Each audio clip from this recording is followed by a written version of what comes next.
누가 알겠느냐. 아멘. 오늘은 요엘서의 말씀을 통해 여호와께로 돌아올지어다라는 제목으로 말씀을 함께 나누겠습니다. 위기는 곧 기회라는 말이 있습니다. 위기를 통해서 돌아볼 수 있기 때문이죠. 나의 잘못을 돌아보고 잘못을 수정할 기회를 얻습니다. 그래서 시편 119편 71절 말씀과 같이 고난당한 것이 내게 유익이 됩니다. 또 위기는 성장을 돕습니다. 나무는 강풍을 만나면 뿌리가 깊어지죠. 근육은 저항을 통해서 자라납니다. 또 믿음 역시 위기를 통과할 때 단단해집니다. 요셉은 버려지고 팔려지면서 총리의 역량이 키워져 나갔습니다. 또 다니엘은 사자굴에 던져졌을 때 그 믿음은 상상을 초월한 성장을 하게 되죠. 에스더는 어떻습니까? 민족이 큰 위기에 처했을 때 죽으면 죽으리라, 죽음까지도 마다하지 않는 그런 용기를 이루었습니다. 이들 모두 이 위기를 통해서 영적으로 성장하였습니다. 야고보서 1장 2절에서 4절 말씀을 함께 보시겠습니다. 내 형제들아, 너희가 여러 가지 시험을 당하거든 온전히 기쁘게 여기라. 이는 너희 믿음의 시련이 인내를 만들어내는 줄 너희가 알미라. 인내를 온전히 이루라. 이는 너희로 온전하고 구비하여 조금도 부족함이 없게 하려 함이라. 아멘. 그렇습니다. 하나님은 이 위기를 통해서 우리를 연단하시고 부족함을 채워나가십니다. 하나님은 위기, 즉 고난을 우리 인생의 변곡점으로 사용하신다는 것이죠. 그래서 우리가 고난을 당할 때, 작고 큰 고난을 당할 때 그냥 쉽게 좌절하고 포기해서는 안 됩니다. 절망과 좌절 가운데 대신에 그 순간 하나님을 바라봐야 되는 것이죠. 왜냐하면 하나님께 돌이키는 자는 반드시 살아나게 하시기 때문입니다. 하나님을 바라보는 순간부터 고난은 엄청난 삶의 에너지로 작동하게 될 것입니다. 바닥을 치는 인생이었다면 다시 솟아오르도록, 실패했다면 다시 일어나도록, 절망과 좌절과 우울에 빠져 있다면 다시 정신을 차리도록, 또 그리고 일어서도록, 연단 가운데 성장하도록, 그러므로 고난 앞에서 좌절이 아니라 우리가 하나님을 바라보는 것이 지혜입니다. 오늘 요엘서의 상황은 한마디로 위기의 날입니다. 당시 유다는 농업사회였습니다. 농사의 성공 여부에 따라서 국가가 성공하냐 안 하냐에 달려있는 것과 같이 굉장히 농사가 중요한 상황입니다. 그런 상황 가운데 엄청난 비극이 찾아옵니다. 1장 1절의 말씀처럼 조상들의 날에 이런 일이 없었던 일이 일어나게 됩니다. 그것이 무엇입니까? 1장 4절을 보시면 팥중이가 남긴 것을 메뚜기가 먹고 메뚜기가 남긴 것을 느치가 먹고 느치가 남긴 것을 황충이가 먹었도다. 이전에도 경험해보지 못했던 이 메뚜기 떼를 경험하게 되는 것이죠. 습격을 당하게 됩니다. 그 위세가 어느 정도였냐? 4절부터 11절을 보시면 말 같고 기병 같고 해와 달과 별을 캄캄하게 만들고 백성들이 그냥 다 질려버릴 정도로 임했다고 표현을 하고 있습니다. 그렇게 온 유대 땅을 초토화시켜 버렸습니다. 국가와 경제에 큰 위기를 초래했습니다. 특히 13절의 말씀처럼 하나님께 제사를 드리지 못하는 영적 위기가 가장 심각했습니다. 메뚜기 떼 때문에 제사를 드릴 재물이 없었던 것이죠. 이제 그들이 해야 될 것은 무엇입니까? 이제 하나님께서 주신 그 고난의 의미를 깊이 묵상해 봐야 합니다. 그리고 그 죄된 자리에서 속히 떠나서 하나님께 돌이켜야 하는 것이죠. 그러나 문제는 그들이 깨닫지 못한다는 거예요. 그저 하나님의 분노로 유다를 멸망시키나 보다, 자연재앙이 그냥 왔으니 이 또한 지나가면 괜찮겠지 하고 생각하고 있었던 겁니다. 여전히 자신들의 죄, 하나님과 멀어졌다는 것을 깨닫지 못하고 돌이키지 못하고 있습니다. 그래서 누가 등장합니까? 오늘 본문에 요엘이 등장을 하는 것이죠. 하나님은 요엘 선지자를 통해서 지금 너희가 당하는 고난의 의미가 무엇이며 그 고난 앞에서 너희들이 어떠한 태도로 나아가야 되는지를 분명하게 알려주고 계십니다. 오늘 말씀을 통해 하나님이 나에게 주신 작고 큰 고난의 의미가 무엇인지, 또 그 고난 앞에 섰을 때 우리는 어떻게 해야 되는지를 깨닫는 복된 저녁 시간 되기를 소망합니다. 먼저 1절 말씀을 우리가 함께 읽겠습니다. 1절 말씀. 시온에서 나팔을 불며 나의 거룩한 산에서 경고의 소리를 질러 이 땅 주민들로 다 떨게 할지니 이는 여호와의 날이 이르게 됨이라. 이제 임박하였으니. 아멘. 하나님은 고난 후에도 여전히 깨닫지 못하는 그들을 위해서 다시 한 번 더 기회를 주십니다. 은혜죠. 산에 올라가서 나팔도 불고 경고의 메시지를 모든 사람들이 다 듣도록 하십니다. 여호와의 날이 임박했으니 정신 차리십시오. 그렇습니다. 하나님은 고난 이전에 먼저 알려주시는 분입니다. 사실 오늘 메뚜기 떼 재앙도 이전에 경고하셨습니다. 신명기 28장 42절에서 하나님께 불순종하면 내 모든 나무와 토지 소사는 메뚜기가 먹을 것이며 라고 말씀을 분명히 하셨습니다. 그 경고의 메시지는 조상 대대로 이어져 왔지만 그 사람들이 마음속에 깊이 새기지 못했던 것이죠.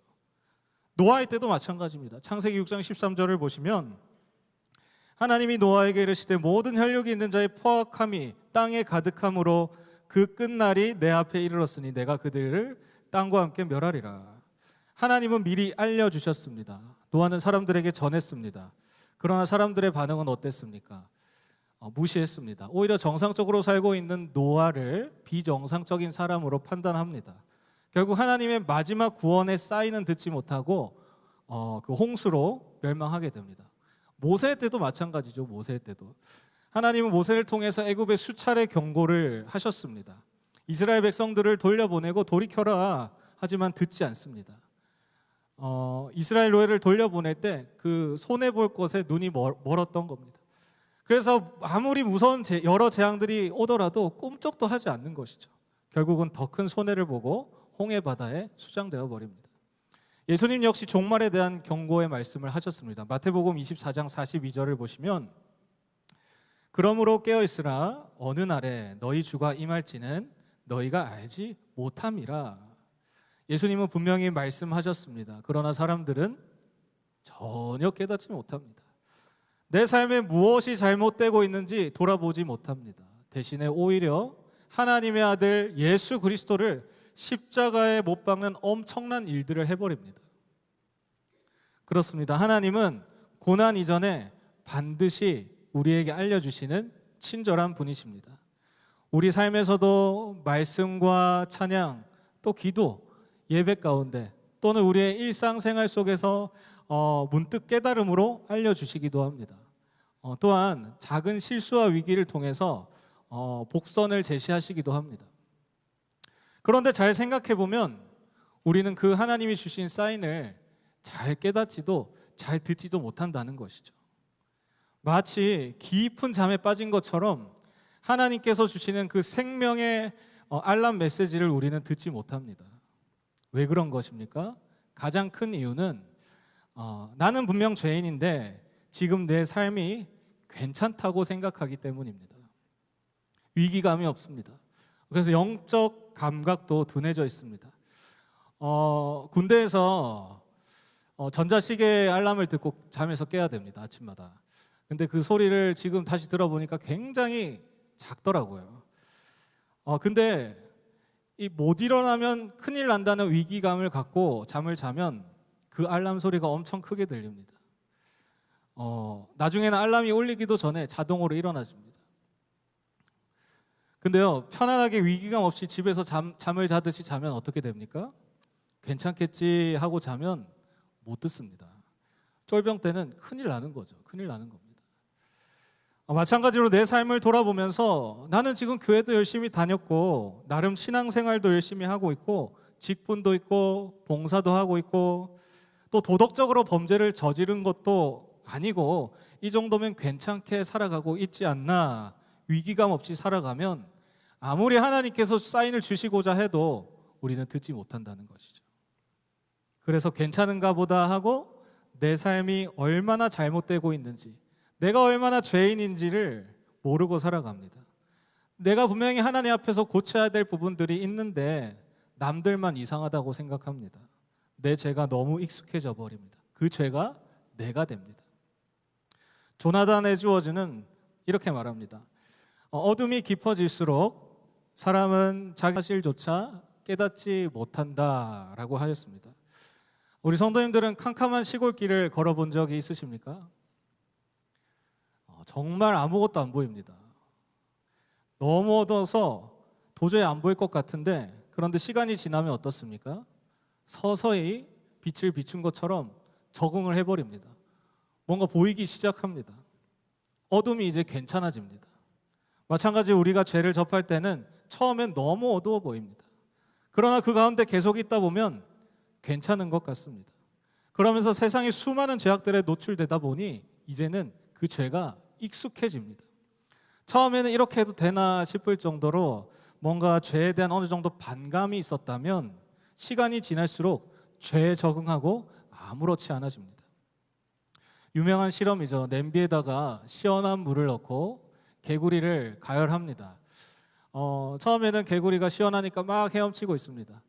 근데 점점 따뜻해지면 분명히 뜨거울 것 같은데 뭔가 온천수에 몸을 담그고 있는 것처럼 포근하게 누워 있습니다.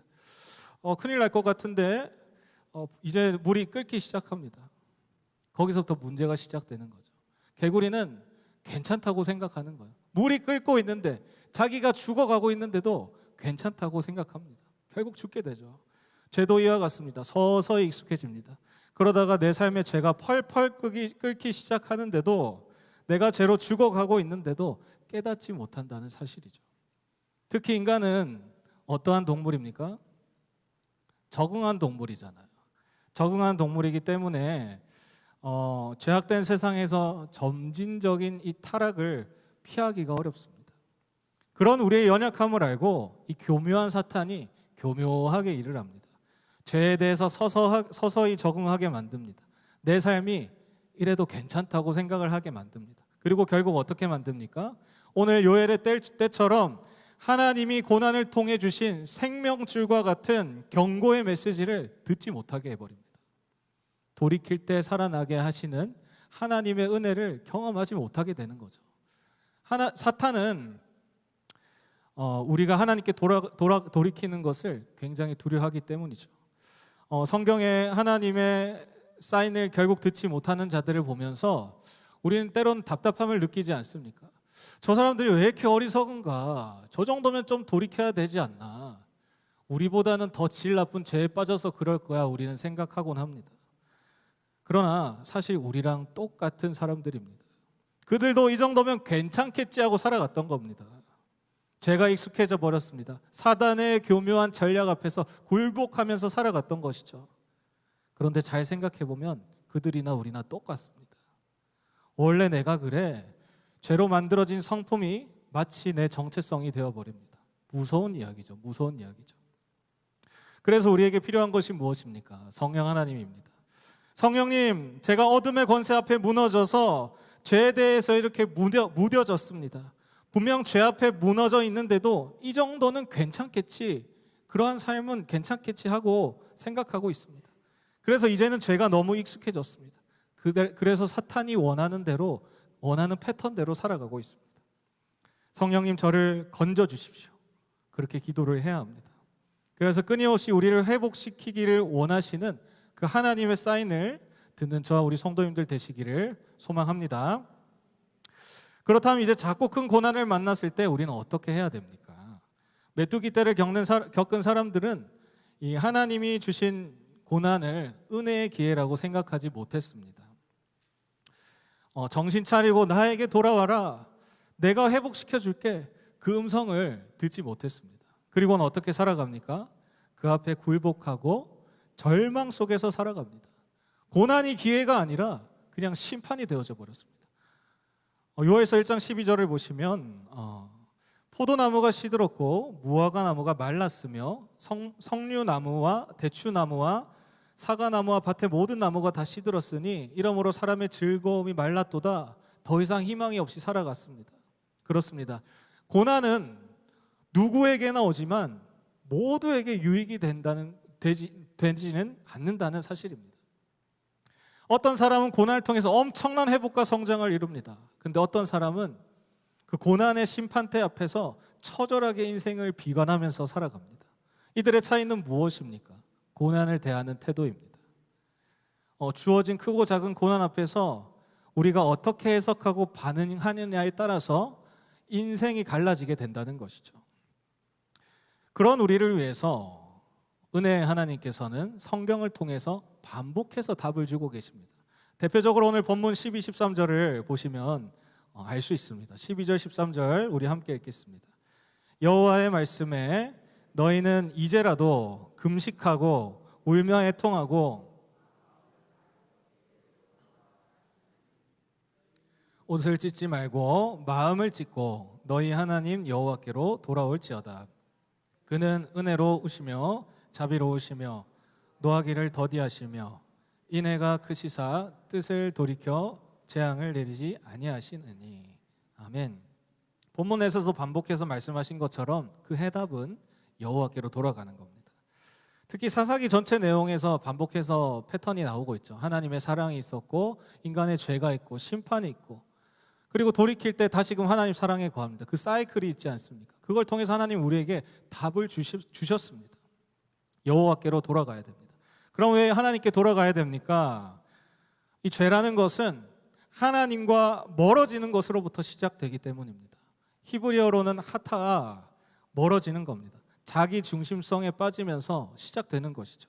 거기서부터 모든 죄가 파생되어져 나옵니다. 거짓, 탐욕, 시기, 분노, 정죄, 간음, 살인, 모든 죄가 그렇습니다. 그렇기 때문에 고난을 당할 때 제일 먼저는 우리가 무엇을 해야 되냐면 하나님과 나와의 거리를 잴 수 있어야 됩니다. 내가 하나님과 어느 정도 거리가 멀어졌는가, 그리고 그 사이에 있는 자기 중심성의 장애물들을 한번 돌아봐야 하는 것이죠. 하나님과 나와의 거리를 쉽게 잴 수 있는 방법이 우리가 어떻게 기도하는지를 돌아보면 알 수 있습니다. 1차원적으로는 기도 중에 기도를 들으신 하나님이 얼마나 가깝게 느껴지는가, 그리고 내가 얼마나 하나님이 중심이 아닌 내 중심으로 기도하고 있는가, 하나님을 사랑해서 기도하고 있는가, 내 마음을 불편하게 하는 자들을 위해서 우리는 기도할 수 있는가. 그렇게 하나님과 나와의 관계를 돌아보고 철저하게 죄를 깨닫고 하나님께 돌아갈 때 고난은 심판의 사인이 아니라 구원의 사인이 될 것입니다. 우리의 인생의 전환점이 될 것이고 다음 스텝을 위한 엄청난 에너지가 될 것입니다. 그리고 반드시 하나님이 주시는 회복과 성장을 경험하게 될 것입니다. 탕자는 돌아갈 때 다시 살아갈 수 있었습니다. 아버지께로 돌이키는 순간 그 삶의 모든 고난의 경험은 강력한 에너지원이 되었습니다. 그 경험을 통해 배웠고 성장을 이루었고 돌이키면서 회복도 시작되었습니다. 그렇습니다. 고난 중에 하나님께 돌이키는 것이 우리의 살 길이기 때문에 우리는 회개하며 돌이켜야 됩니다. 그리고 감사한 것은 우리가 돌아갈 것이 있다는 것 아니겠습니까? 이것이 복음입니다. 그래서 전해야 되는 거죠. 믿지 않는 사람들은 돌아갈 곳이 없습니다. 그러니까 술, 담배 하면서 막 위로를 얻으려고 하고 쾌락을 쫓아서 위로를 얻으려고 하지만 결국 남는 건 무엇입니까? 공허함이지 않습니까? 그럼 구체적으로 하나님께 어떻게 돌아가는 것입니까? 오늘 본문 12절 말씀을 우리가 다시 한 번 더 읽겠습니다. 12절 말씀. 여호와의 말씀에 너희는 이제라도 금식하고 울며 애통하고 마음을 다하여 내게로 돌아오라 하셨나니. 아멘. 첫 번째는 금식하라고 합니다. 금식을 하는 이유는 금식을 통해서 몸의 힘을 빼는 겁니다. 내 힘이 아닌 주님만 의지하며 살아가겠습니다 고백하고 결단을 위함이죠. 마찬가지로 그들은 처음에는 하나님을 의지했을지는 모르지만 스펙을 쌓고 재력을 키우고 관계를 늘려나가면서 하나님을 대체하기 시작했습니다. 그러다 보니 이제는 하나님이 아니어도 내 힘으로 살아갈 수 있다는 쓸데없는 용기가 자라났습니다. 하나님과 멀어지는 것이죠. 죄가 시작되는 겁니다. 그 죄는 이제 너무 익숙해져 버렸습니다. 위계감이 없이 그렇게 사는 것도 괜찮은 것처럼 살아가게 됩니다. 그러다가 고난이 오니까 가장 먼저 뭘 하겠습니까? 자신의 힘으로 할 수 있는 일들을 찾게 됩니다.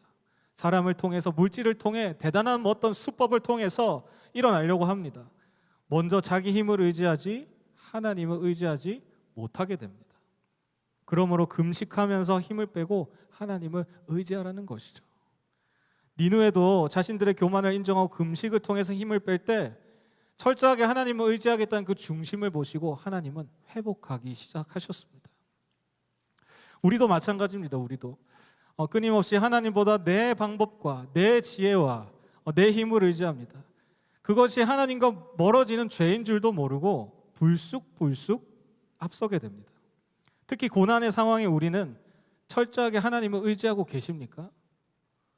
의지하는 것 같지만 얼마나 형식적입니까? 다시 우리 힘을 의지하지 않습니까? 기도 한번 하고 그래 내 힘을 의지해보자. 이게 형식입니다. 그래서 우리도 금식이 필요한 것입니다. 밥을 굶어서라도 하나님만 의지할 수 있다면, 하나님과 가까워질 수 있다면 해야 합니다. 요새는 얼마나 먹을 기회가 많은지 좀 우리가 금식할 기회를 자꾸 우리 삶에서 만들어야 됩니다.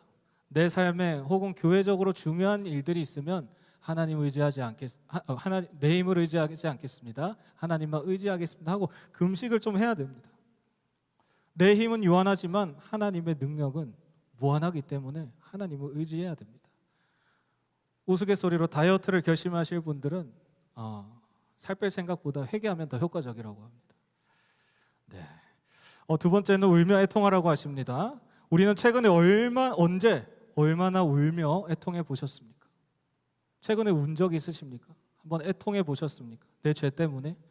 이전에는 참 많이 울었던 것 같은데 울며 애통하는 일이 참 많이 줄어들지 않았습니까? 먹고 사는 일이 나아지고 내 삶에 문제없이 괜찮은 것처럼 생각하고 살고 있기 때문이죠. 눈물은 영혼의 부동액이라는 말이 있습니다. 눈물이 없으면 영혼은 얼어버린다는 뜻이죠. 나의 부족함, 연약함, 죄책감을 돌아보고 그것 때문에 절실하게 울 때 그 눈물은 우리 영혼의 부동액이 된다는 겁니다. 영혼이 회복이 일어납니다. 그래서 영혼을 위해서, 내 영혼을 위해서도 우리는 울 수 있어야 되는 거예요. 다른 이들을 위해서도 울 수 있어야 되는 거죠. 누가복음 22장 62절을 보시면 밖에 나가서 심히 통곡하니라. 베드로는 예수님을 부인하고 통곡합니다. 자신의 죄를 슬퍼하고 울더니 거기서부터 회복이 시작되었습니다. 내가 예수를 죽였구나, 죄책감에 평생 휩싸여서 아무것도 못할 줄 알았는데 눈물로 통곡하고 회개하니까 베드로의 인생이 거기서부터 180도 달라져서 하나님의 놀라운 복음사역, 폭발적인 복음사역들을 감당하게 됩니다. 무엇보다도 마태복음 5장 4절을 보시면 애통하는 자는 복이 있나니, 죄를 슬퍼하는 자는 하나님의 위로도 임하지만 복도 임하는 것입니다. 우리의 부족함, 연약함, 죄된 모습들을 결코 간과해서는 안 됩니다. 지금 그것들이 내 삶에 큰 영향 없이 괜찮은 것 같고 그래서 나에게 눈물과 애통함이 없어졌다면 그것은 우리의 영혼이 얼어버린 증거이기 때문입니다. 하나님과 멀어졌다는 것이죠. 그래서 오늘 간절하게 기도할 수 있기를 바랍니다. 하나님과 멀어져서 얼어버린 우리의 영혼, 내 안의 죄를 똑바로 볼 수 있는 시선을 주시고 눈물로 회개할 수 있도록 하나님 도와달라고 기도할 수 있기를 바랍니다. 그것이 우리 영혼이 살아나는 길입니다. 마지막으로 마음을 다하여 돌아오라고 하십니다. 이것은 13절에서 더 강력하게 말씀을 하시는데 너희는 옷을 찢지 말고 마음을 찢고 너희 하나님께로 돌아올지어다 라고 말씀을 하고 계십니다. 마음을 찢고 돌아오라고 하시는 것은 무슨 의미입니까? 옷만 찢는 것은 형식적인 회개를 이야기하는 것이죠. 그저 부끄러운 것은 숨기고 근사한 것만 보여드리는 그러한 형식적인 회개입니다. 기도도 마찬가지죠. 그런 형식을 갖춰서 하는 것이 아닙니다. 있는 모습 그대로 내 연약함, 상한 마음, 부끄러운 건 누구에게도 말 못할 것들 하나님께 다 들고 그냥 오라는 겁니다. 아직도 내 깨어지지 않는 자아가 있다면 괜찮아. 그런 상태라도 오라는 거예요. 가지고 오라는 거예요. 시편 51편 17절 말씀을 보시면 하나님께서 구하시는 제사는 상한 심령이라. 브로큰 스피릿입니다. 깨어진 심령을 가지고 가야 되는 거죠. 그것을 하나님이 우리에게 원하시는 것도 아니고 구하신다는 겁니다. 왜요? 무슨 이유겠습니까? 하나님 우리를 품고 회복시켜 주시기 위함이죠. 잘 왔다. 내가 너를 안다. 괜찮다 하시면서 우리를 위로하시고 치유하실 겁니다. 그래서 고난 중에서도 건강하게 고난을 극복할 수 있는 힘을 주실 겁니다. 그리고 14절 말씀을 보시면 주께서 혹시 마음과 뜻을 돌이키시고 그 뒤에 복을 내리사 너희 하나님 여호와께 소제와 전제를 드리게 하지 아니하실지 누가 알겠느냐. 아멘. 끊임없이 마주하는 작고 큰 고난의 인생 속에서 하나님께 돌이키는 우리의 삶 가운데 하나님은 반드시 복되게 하신다는 말씀이죠. 그래서 믿는 자에게는 이 고난은 기회가 됩니다. 이제 2025년도 마지막 달입니다. 2026년을 맞이하는 우리에게 가장 필요한 것은 무엇입니까? 죄에 익숙해져 버린 나를 돌아보는 것입니다. 그리고 12절 말씀처럼 너희는 이제라도 돌아오라. 이제라도. 지금 이 말씀을 듣고 있는 이 순간에도 하나님께 돌아오라는 겁니다. 여전히 부족한 죄인일지라도 내 자아가 여전히 깨지지 않았다 할지라도 있는 모습 그대로 하나님께 나아갑시다. 바로 그것이 우리가 살 길이기 때문입니다. 그리고 그 순간부터 우리가 마주했던 그리고 마주할 인생의 작고 큰 고난들은 이제 하나님께서 내 삶에 주신 은혜의 기회가 될 것이고 축복의 터널로 사용되어질 것입니다. 사랑하는 성도님, 2026년 앞둔 이 시점에 우리가 가장 먼저 준비해야 될 것은 계획이 아니라 방향입니다. 얼마나 더 잘 살 것인가가 아니라 어디로 돌아가야 될 것인가? 어디로 돌아가야 될 것인가? 여호와께로 돌아가는 인생은 반드시 회복될 줄로, 회복의 길로 이어질 줄로 믿습니다. 그것을 믿고 또 삶으로 경험하는 복된 저와 여러분들 되시기를 주님의 이름으로 축원합니다. 아멘. 이 시간 함께 찬양하고